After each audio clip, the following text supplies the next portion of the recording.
there are so many challenges that you face vis-a-vis your own Muslim identity.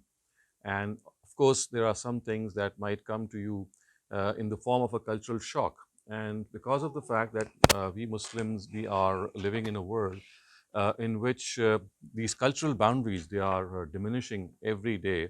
And every now and then you find people uh, coming up with a new current of culture, I would say.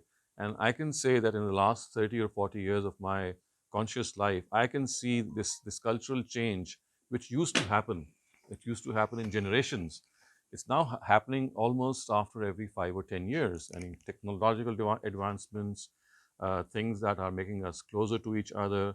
And then, of course, an era of reasoning and enlightenment in which things are put to question and things are not just accepted just because your parents or your grandparents or maybe the society that you live in, they say so. So maybe 40 or 50 years ago, this was not the norm of most Eastern societies. But today, even our Eastern societies, our Eastern culture uh, is opening its eyes to this new era in which the real thing is to question everything, is to find out the truth of everything, is to critically evaluate concepts, is to look at situations in a way that you don't take them for granted. And I think that one of the biggest challenges which faces us in this regard is the challenge of atheism, in which it's not Islam versus atheism, or it's not Christianity versus atheism, or it's not Judaism versus atheism. It's like religion versus atheism. So, what exactly is the role of religion that we have today that we need to play, and why is it religion so relevant today?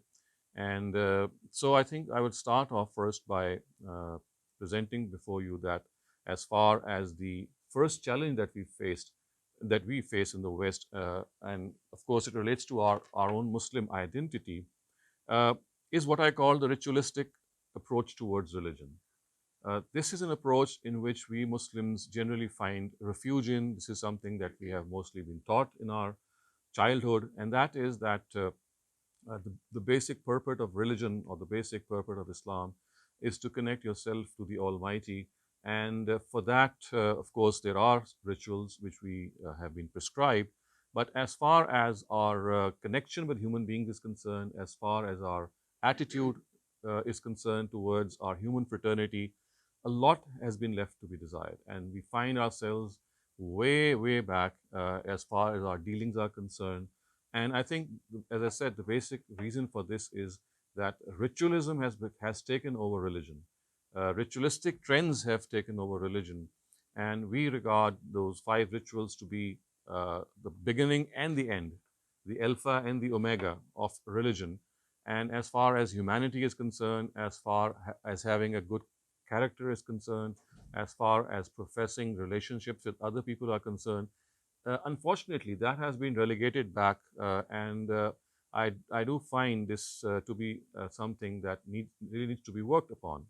So I think one way that we have to teach our younger generation regarding religion, and not only them but ourselves, is to make them realize that even these rituals which have been taught in religion, they are not an end in themselves. They are a means to an end, and that means is to profess a high character, to profess a high conduct. So therefore, you have to look something beyond those rituals, and you have to see that these rituals are basically a form of tarbiyah, a form of instruction to make you a better human being, to make you a better person, to make you a better father, a better mother, a better daughter, a sister, a mother. And if this is not something that we achieve in our quest, then, as I said, we have curtailed our thinking to those rituals. And I think you would agree that precisely this is what has happened, that going beyond those rituals and connecting ourselves to people in a way that we realize that our first connection with humanity is humanity itself. I mean, I always think that we cannot be good Muslims, we cannot be good Christians, we cannot be good Jews or Hindus unless we are good human beings. So humanity lies at the base of all connections. And this is one forgotten lesson from the Quran that I think we need to recapture and revisit.